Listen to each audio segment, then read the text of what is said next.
uzaklaştı sensiz günlerim beni siz bekler ya haber yok ya bir parça gel demek gün bulmamı beklersen ya haber yok ya bir parça gel demek gün bulmamı beklersen şaman ağrını demende bir tane yargın demek ona kılgınım haberla tatlı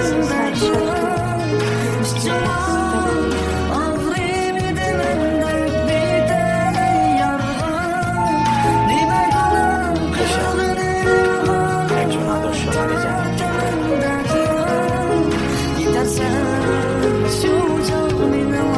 আপনি নিশ্চয়ই আমার পরিবারকে ভালোবাসেন। একটা কথা বলুন,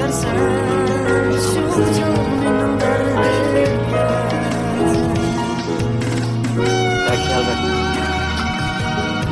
এই যাত্রায় ভালোবাসা করবেন।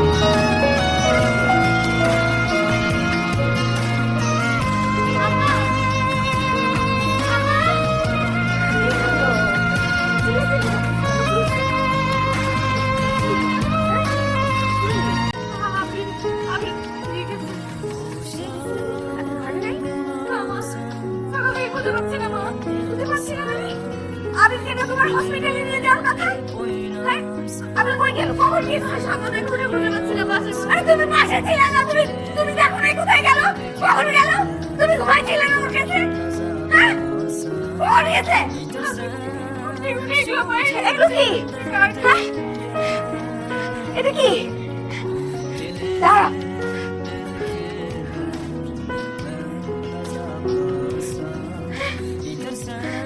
এটা কখন লিখলো কখন রাত্রে কখন তুমি কিচ্ছু জানো না কি করছো এতক্ষণ আমার ছেলে কই গেল এই আবিরের বাপ এই দেখি বউ এই রাবি রাবি দেখি যেমন দেখো আবি এটা দিদি লাগে আবি আমি কেন কোথায় এনো ফোন দে আবি কি ফোন দে ফোন রেখে গেছে মা হ্যাঁ ফোন রেখে গেছে ফোন রেখে গেছে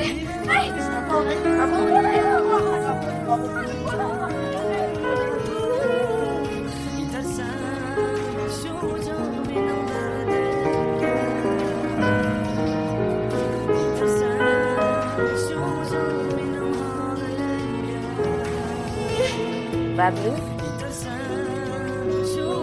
আমার ছেলে কই আমার ছেলের কি হয়েছে বাবলু বাবলু আমার ছেলের কি হয়েছে বলো বাবলু আমার ছেলের কি হয়েছে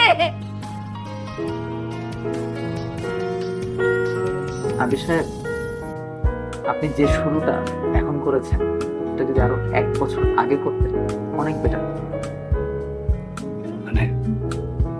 মানে সত্যি কথা বলতে আপনার ফুসফুসে ক্যান্সার, ক্যান্সারটা 3rd স্টেজে, লেভেল 4। এই অবস্থায় আপনার পুরোপুরি সেরে ওঠাটা অনেকটা অসম্ভব।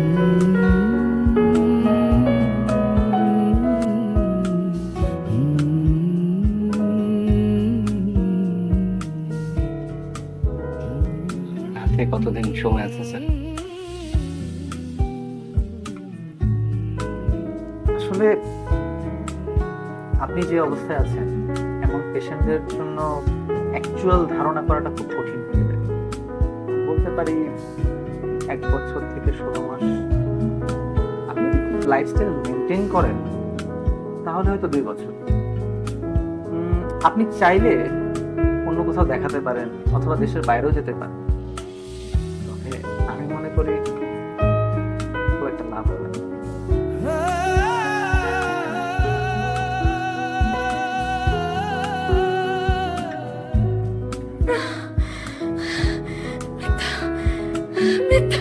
মিথ্যা কথা বলতেছো তুমি মিথ্যা কথা বলতেছো আমার ছেলের কিচ্ছু ওইটাই ভালো। আমার ছেলে ভালো ছিল, সব কিছু করছে। ও আমার উপরে রাগ করছে, আমার উপরে রাগ করে চলে গেছে। তুমি বলো এটা মিথ্যা, বলো এটা মিথ্যা। ও তো নাকে একটা বাড়ি খাইছে, বলছে আমাকে, সত্যিও আমাকে বলছে ওর নাকে একটা বাড়ি। কেন বললো না? কেন বললো না? ও একটা বাড়ি কিনেছে। আন্টি, আমি ওকে অনেকবার বলছি ও যাতে আপনাদের সবাইকে সবকিছু জানায় দেয়, কিন্তু ওকে আমি কোনোভাবে রাজি করাইতে পারি নাই।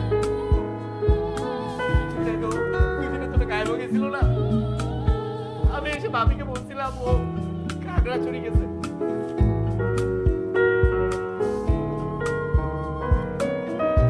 আমি এখন তোর বাসায় সবাই ফোন করে জানাবো। আমি তুই কি বলতেছিস?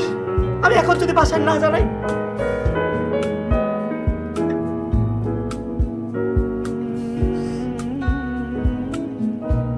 আমি শুরু করছি বুঝছি,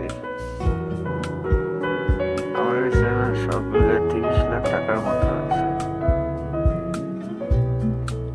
ডাক্তার তো বলে দিচ্ছে আমি কোনো ট্রিটমেন্ট করা বাঁচবো না। তো আমার বাসায় যদি ওরা জানতে পারে যে আমার এই অবস্থা, পুরো টাকাটা আমার ট্রিটমেন্টের পিছনে খরচ করবে। তো আমার বাবা তো রিটায়ারমেন্টে গেছে না, রাফিও তো এখনো কিছু করে না, দীপু কত ছোট, আমার বয়স হয়েছে, আয়সা আছে। ওরা যদি এই পুরো টাকা আমার পেছনে খরচ করে ফেলে কি দিয়ে চলবে? তো তুই বল। আমি তো আমার বাবারে চিনি, আমি তো আমার মারে চিনি। আমার মা শুধু আমাদেরকে দেখানোর জন্য রাগ দেখায়, বুঝছি। মনটা খুব রাস্তা ভিক্ষা করতে লাগতো আমার জন্য। তোর এক টাকাও দেওয়া লাগবে না, যা টাকা লাগে আমি ম্যানেজ করবো। আমি দরকার হলে লোন করবো, আমি ব্যাংক থেকে লোন দিব, আমরা দেশের বাইরে গিয়ে ট্রিটমেন্ট করবো। তোর বাসায় কাউকে কিছু জানাবো, চল আমরা দেশের বাইরে গিয়ে ট্রিটমেন্ট করবো।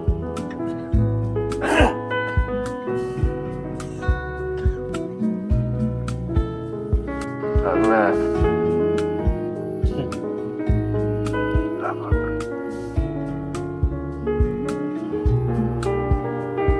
আমার ঘুরে শেষ হয়ে গেছে।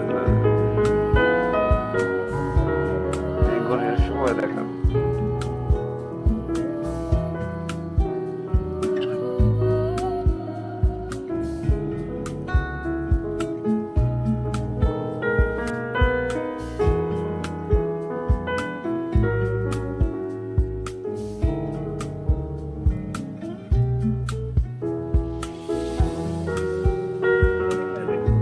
আমার হাজবেন্ড কোথায়? আপনি ডে ওয়ান থেকে সব জানেন। আমার হাজবেন্ড কোথায়? আপনি কেমন ফ্রেন্ড হইছেন? আপনি কিচ্ছু জানেন না। আপনি কিচ্ছু জানেন না। আপনি প্লিজ আমার হাজবেন্ডের কাছে নিয়ে যান আমাকে। আপনি আমার হাজবেন্ডের কাছে নিয়ে যান। আমি ওকে নিয়ে আসবো, আমি ওকে সুস্থ করবো। আমাকে প্লিজ বলেন। প্লিজ আমাকে বলেন।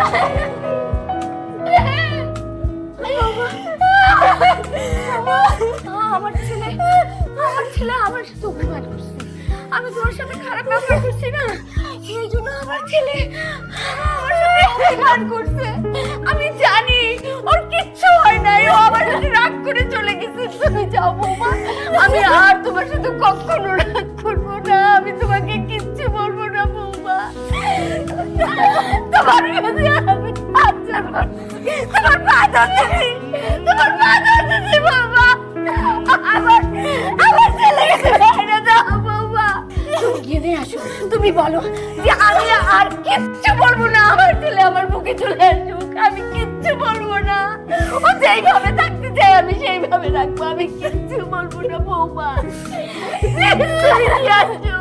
আমি পারবো না ওকে ছাড়া বাঁচতে। আমি কখনো বুঝি নাই, আমি একটা মুহূর্তে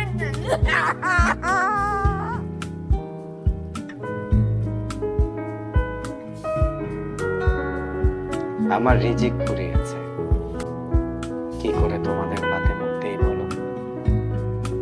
কে যেন কানে দিয়েছে মন্ত্র, হে পথিক একলা চলো। তোমাদের কথা খুব মনে পড়ছে ঠিকই, কিন্তু কষ্ট নাই, আক্ষেপ নাই, অনুশোচনা নাই, আছে বুক ভরা ভালোবাসা আর স্মৃতি। ভালো থেকো, আমি ভালো আছি। ইতি।